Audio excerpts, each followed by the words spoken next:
Em cada vida há um tribunal, uma corte escura que se reúne na sua alma quando a luz se apaga. É ali, naquele lugar de frio e solidão, que as promessas se desfazem e os castelos de areia da sua segurança desmoronam. Nós nos sentamos, envoltos na poeira da perda, olhando para o teto de silêncio e gritamos: onde estava a voz? Onde estava o poder que nos foi prometido? É fácil manter a fé no palco. O desafio real começa quando você está de joelhos no chão, com a vida em frangalhos, exigindo uma explicação para a injustiça. Você não quer um conselho. Você não quer autoajuda. Você quer a única coisa que realmente importa: justiça. Houve um homem, no limite da dor, no fim de toda esperança humana. Ele foi levado ao único tribunal que realmente importa.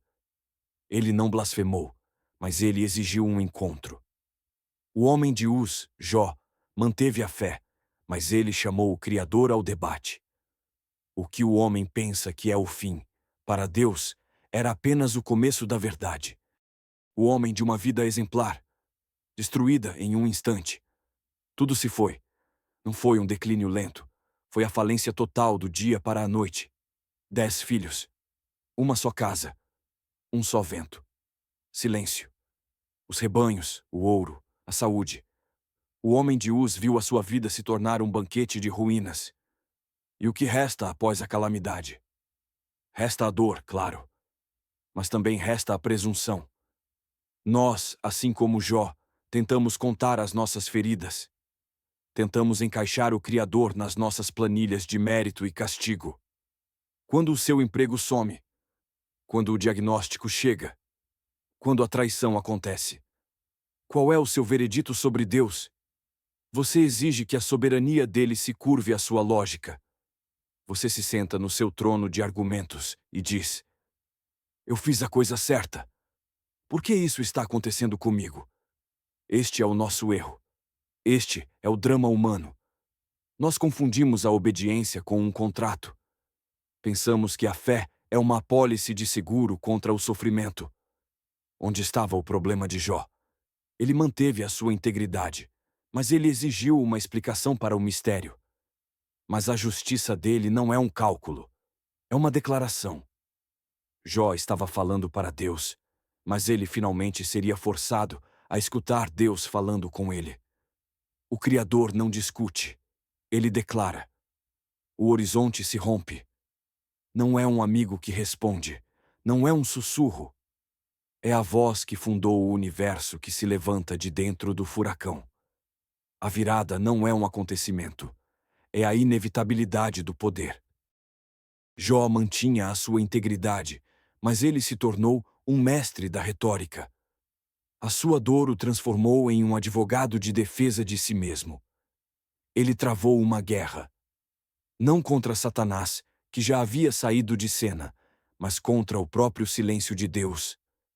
Pior do que o sofrimento é ter alguém tentando consertar Deus com fórmulas humanas.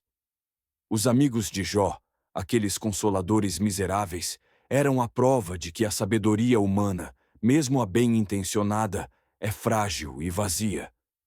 Eles tentaram encaixar o Criador em um sistema de você pecou, você perdeu.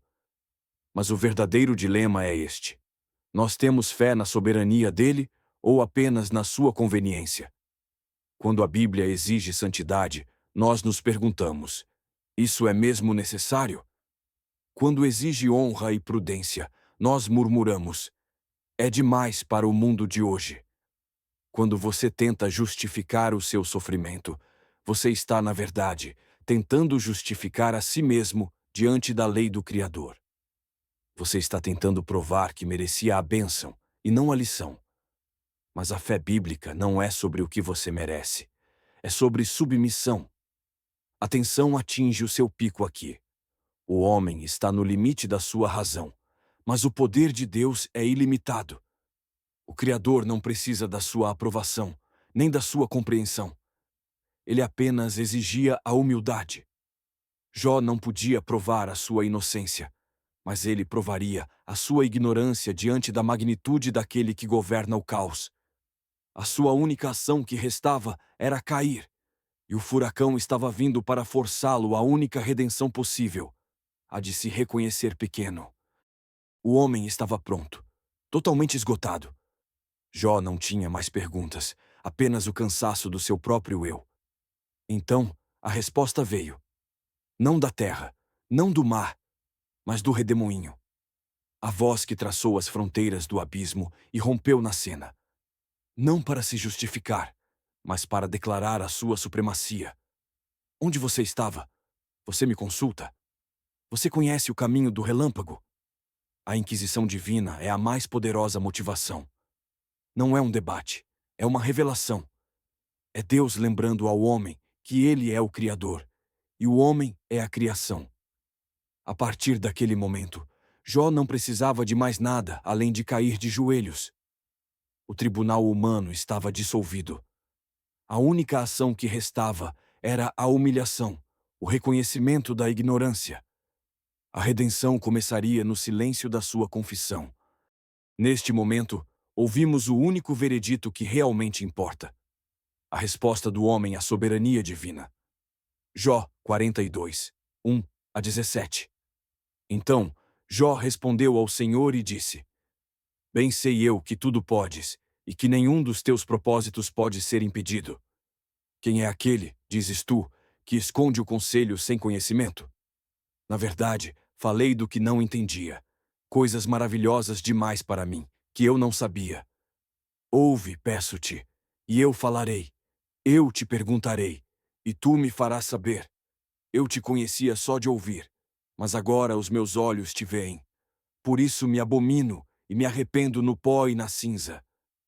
E sucedeu que, depois que o Senhor falou estas palavras a Jó, disse o Senhor a Elifaz, o temanita: A minha ira se acendeu contra ti e contra os teus 2 amigos, porque não falastes de mim o que era reto, como o meu servo Jó.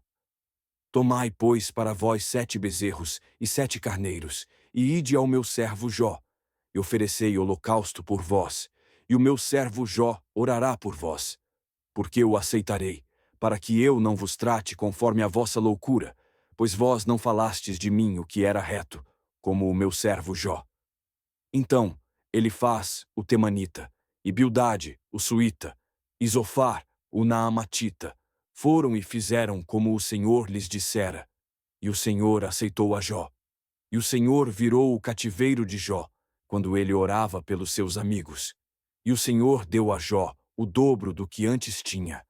E vieram a ele todos os seus irmãos, e todas as suas irmãs, e todos quantos dantes o conheceram, e comeram pão com ele em sua casa, e se condoeram dele, e o consolaram acerca de todo o mal que o Senhor tinha feito vir sobre ele. E cada um lhe deu uma peça de dinheiro e um pendente de ouro.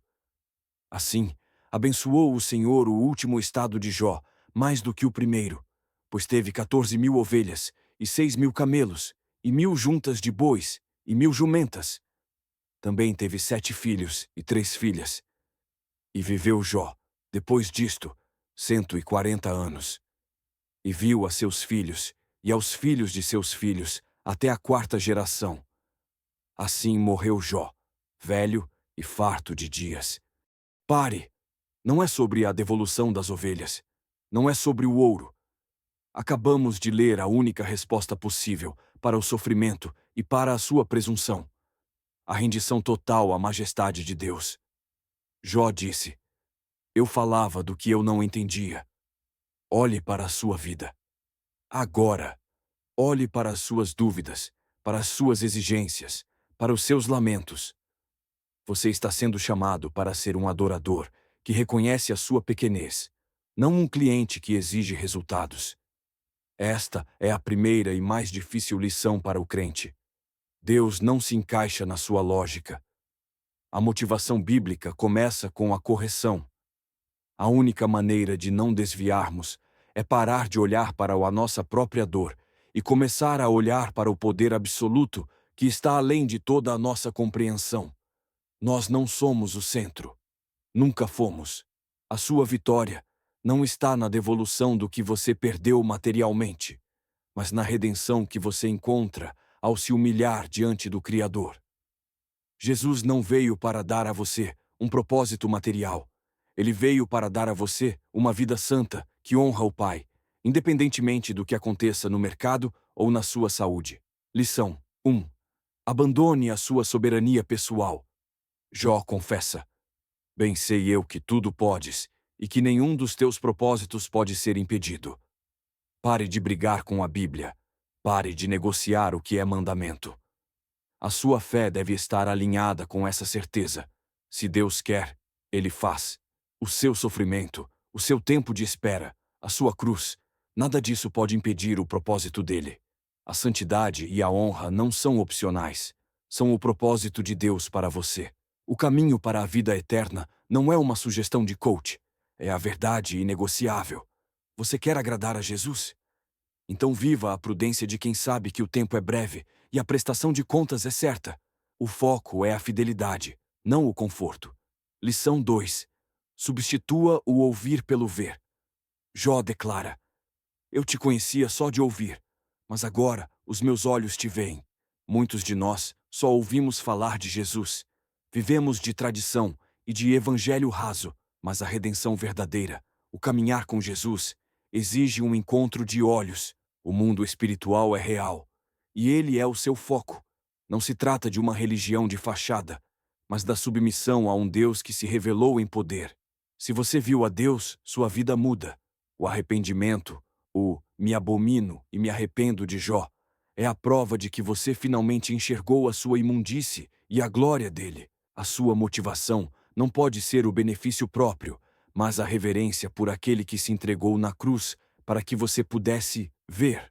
Lição 3. A obediência custa e redime.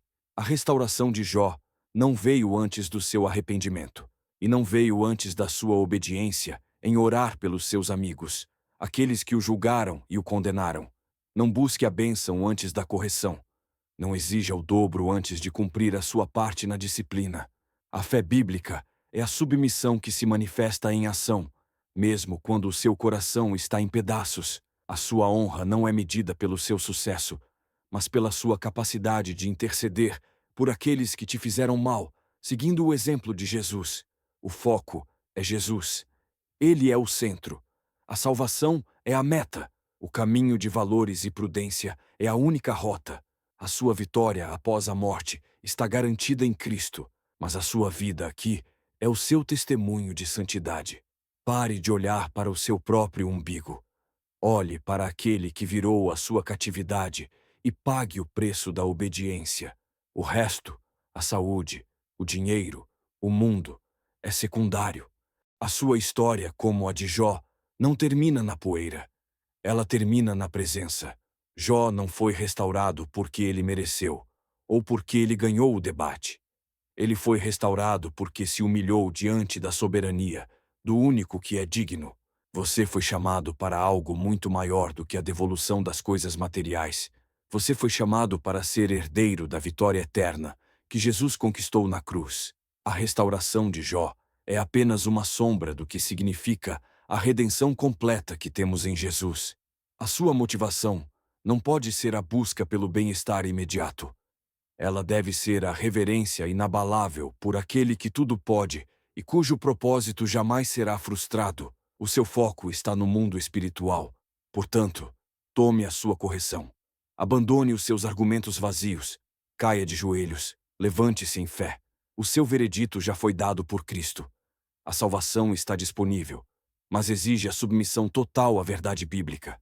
A grande verdade da eternidade está contida nisto. Jó 42:10. E o Senhor virou o cativeiro de Jó, quando orava pelos seus amigos. E o Senhor deu a Jó o dobro do que antes tinha. A sua redenção é real. A sua vitória sobre a morte está garantida. Não desvie.